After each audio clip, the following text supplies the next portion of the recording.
Hello friends, आज की video में हम बात करेंगे पॉइंटर्स अर्थमेटिक्स की। इससे पहले हमने पॉइंटर्स के बारे में समझ लिया है, पॉइंटर्स क्या होते हैं ये सब हमने देखा था।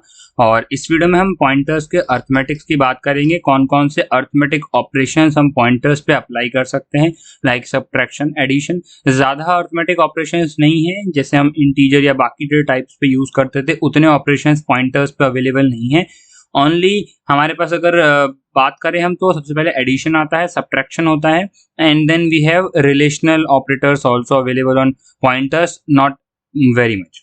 तो सबसे पहले देखते हैं हमारे पास एडिशन है। एडिशन, और एडिशन के अंदर हमारे पास plus and increment operator is also part of addition. कोई नंबर हम ऐड करना चाहें तो प्लस, और इंक्रीमेंट करने के लिए increment operator are also available. Similarly for subtraction, minus and minus minus operator is also available. और कुछ हमारे पास रिलेशनल ऑपरेटर्स हैं, like greater than, less than, greater than equal to, less than equal to, double equal to and not equal to. तो ये कुछ relation operators हैं। तो बेसिकली इतने ही हमारे पास मैथमेटिकल ऑपरेटर्स हैं पॉइंटर्स में। और जो एडिशन होता है पॉइंटर्स का वो थोड़ा सा डिफरेंटली वर्क करता है, हम देखेंगे किस तरीके से वर्क करता है। एक चीज आपको थोड़ा सा ध्यान में रखनी है, I will discuss it later also, कि pointer plus integer will give you pointer. किसी पॉइंटर में इंटीजर ऐड करोगे तो आपको पॉइंटर मिलेगा। एंड सेकेंड थिंग इज, अगर आप किसी पॉइंटर में से पॉइंटर सब्ट्रैक्ट करोगे तब आपको इंटीजर मिलेगा। ये दो चीज आपको ध्यान में रखनी है और ये important. And one another thing is that कि जो एडिशन और सब्ट्रैक्शन होता है पॉइंटर्स पे, वो एक लॉजिकल चीज तभी होगी जब हम उसे एरेज पे अप्लाई करेंगे। हम अप्लाई तो कहीं पर भी कर सकते हैं, बट मैं भी आपको समझाऊंगा कि अगर आप उसको एरेज पे अप्लाई नहीं कर रहे हो तो कुछ डिफिकल्टीज आपको मिल सकती हैं, कुछ एरर्स आपको मिल सकती हैं। उन सबको मैं डिस्कस करूंगा और ये भी बताऊंगा कि why pointers arithmetics mainly applies on arrays or a data structure which has continuous memory allocations। अगर आपके पास continuous memory allocations है तो pointers का जो arithmetic से addition subtraction are very helpful, otherwise it will create some disturbance or some garbage values, we will discuss it also। सबसे पहले बात करते हैं addition subtractions की। तो यहाँ पर मैं एक वेरिएबल बना रहा हूँ a, जिसके अंदर वैल्यू मैंने 40 दे दी लेट से, और एक पॉइंटर बनाया ptr1, और इसके अंदर मैंने एड्रेस डाल दिया है ए का। तो ये सब तो हमने देखा था। तो अब जो ptr1 होगा उसके पास एड्रेस होगा ए का, मैं उसको प्रिंट करके भी देख सकता हूँ, और इसके साथ साथ में ptr+1 भी प्रिंट करके देखता हूँ कि +1 करने पर क्या आउटपुट आता है। ऐसा ही मैं एक दो डेटा स्ट्रक्चर यहाँ और कर लेता हूँ, लाइक कैर, इसके अंदर वैल्यू मैं अभी सी डाल देता हूँ या ए डाल देता हूँ, और डबल का एक वेरिएबल बना लेता हूँ डी, और उसके अंदर वैल्यू डाल देता हूँ 1.234। और इन सब के पॉइंटर्स भी मैं धीरे धीरे बनाऊंगा। सबसे पहले इसको ट्राई करते हैं, इसका क्या आउटपुट आ रहा है। सो ये इसका आउटपुट आ रहा है। और यहाँ पर थोड़ा सा कंफ्यूजन आपको हो सकता है कि हमने तो +1 ऐड किया था और ये तो मुझे कुछ ज़्यादा ही ऐड किया हुआ दिख रहा है। अगर हम यहाँ पे देखें तो इसका जो एड्रेस आया है वो आया है 61FE राइट, 0x को हम इंक्लूड नहीं कर रहे। सो this is the address of A which is stored in the ptr1।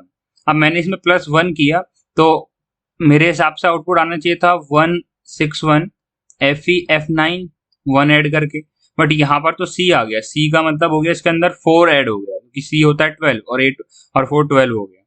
तो ऐसा क्यों हुआ कि इसमें 4 ऐड हुआ, 8 और 4 12, 12 को हम लिखते हैं C एंड देन FEF16। तो ये आउटपुट आया, इसका मतलब डिफरेंस 4 बाइट्स का है।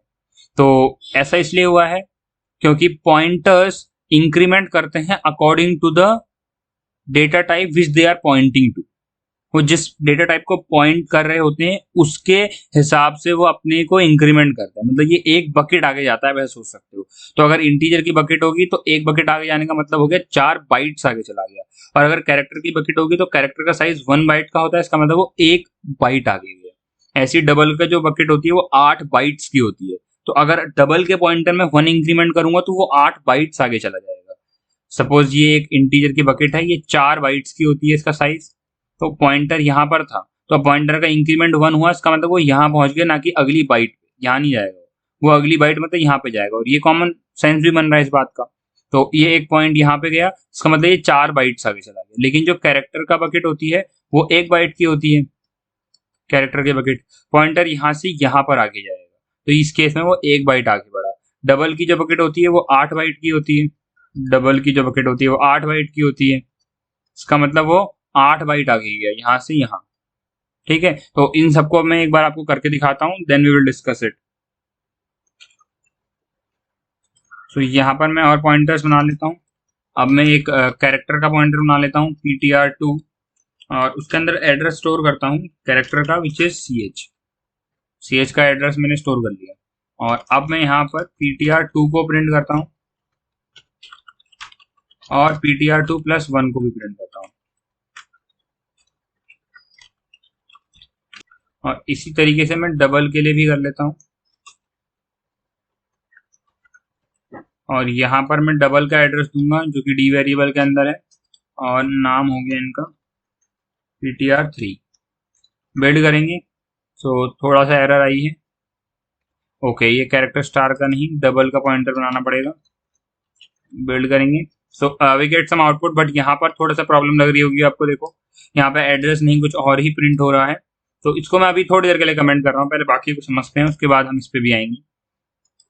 अब बिल्ड करता हूँ, तो यहाँ पर देख सकते हो आप, पहले वाले में 4 का इंक्रीमेंट हो रहा है 0 से 4, और दूसरे वाले में 8 का इंक्रीमेंट हो रहा है 8 से। ये कुछ बना है, इसको देखते हैं। देखो हमारे पास जो पहला एड्रेस है ptr3 का, जो कि डी डबल का एड्रेस है, वो है 61FEF8।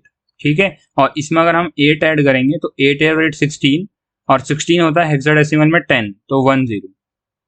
F और 1 15 और 16 अगेन, तो 10 10 हो गया, क्योंकि 15 उसमें जो हेक्साडेसिमल होता है उसमें 10 के लिए हम ABCD का यूज करते हैं, फिर F होता है 15 के लिए, डेसिमल के 15 के लिए F होता है, और फिर 16 के लिए डेसिमल के वहां पे 10 10 आ जाता है। ठीक है, तो वही यहाँ F और 1 15 और 16 हो गया, और 16 को हम दिखाते हैं 10, तो 10, और E और 1 F होता है, तो यहाँ पे F आ जाएगा, फिर F16, तो ये आउटपुट आएगा जो कि यहाँ आ रखा है।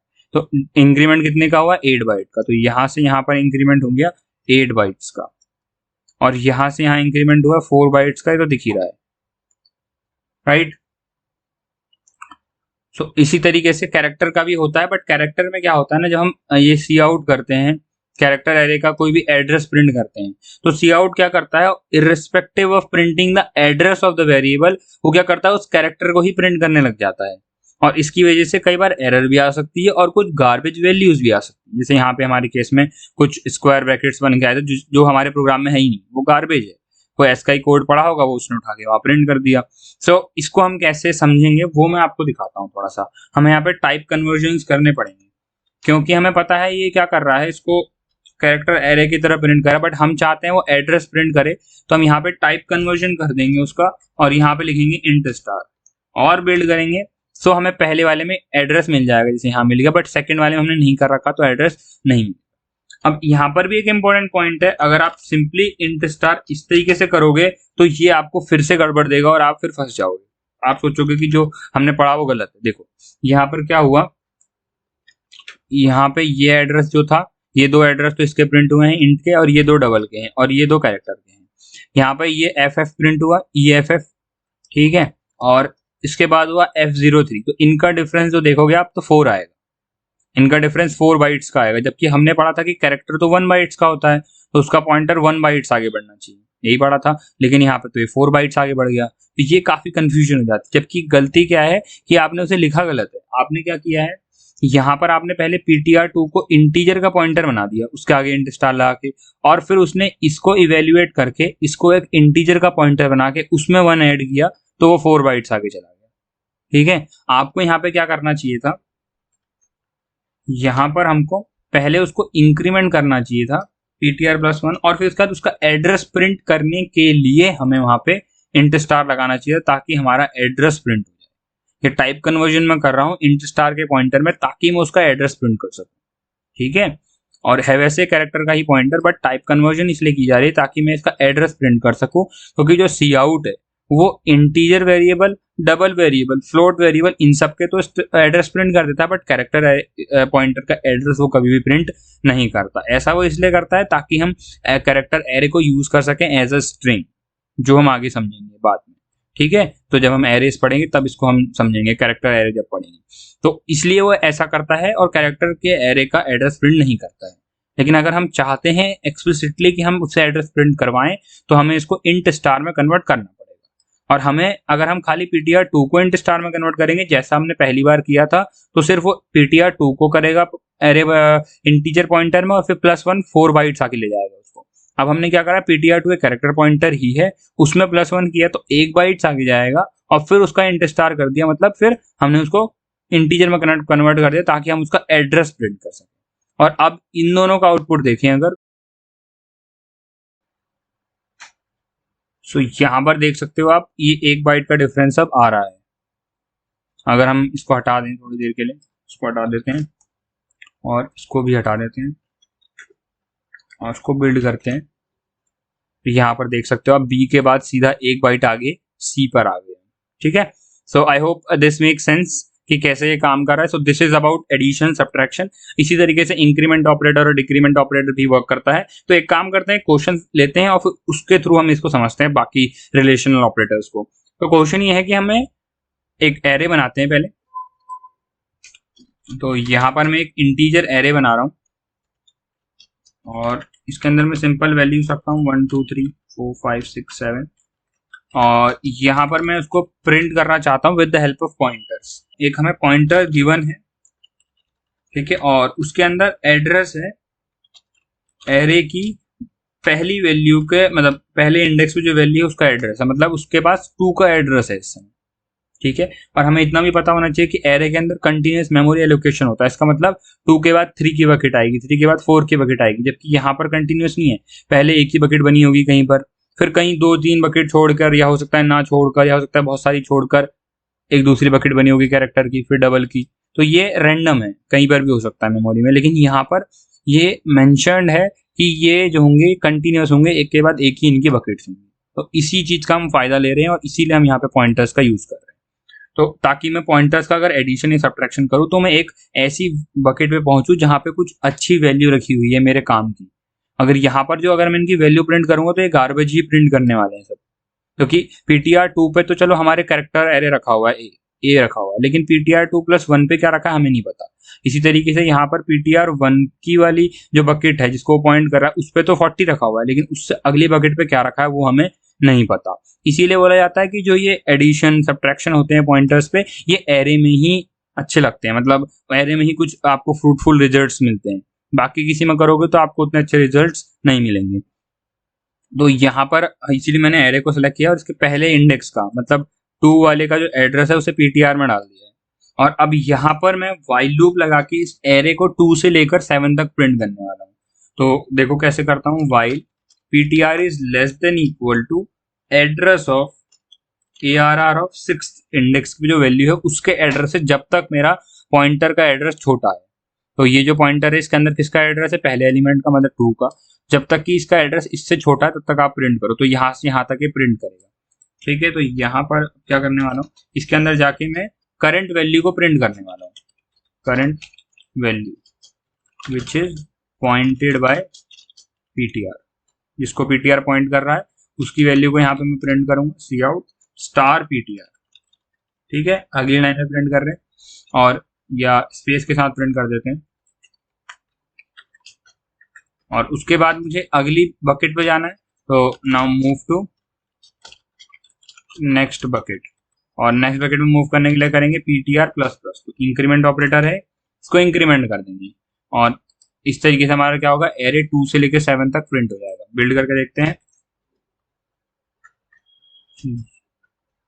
यहाँ पर ये दो आउटपुट हैं, ये इस कैरेक्टर एरे की वजह से आ रहे हैं। यहाँ पर हमारा पूरा एरे प्रिंट हो रहा है 2 से लेकर 7 तक। सो आई होप आपको समझ में आया होगा कि हम कैसे पॉइंटर्स के अंदर अर्थमेटिक्स यूज करते हैं, और थोड़ा सा समझने वाली चीज़ है, इंटरेस्टिंग भी है कि कैसे पॉइंटर्स वर्क करते हैं। So that's all for this video, we will see you in the next one, जहाँ पे हम एरेज के बारे में बात करेंगे। एरेज और पॉइंटर को अच्छी तरीके से कनेक्ट करेंगे और समझेंगे कि कैसे एरेज और पॉइंटर्स का यूज हम इकट्ठा कर सकते हैं। यहाँ पे हमने बस एक प्रीव्यू देखा है। So thanks for watching this video guys.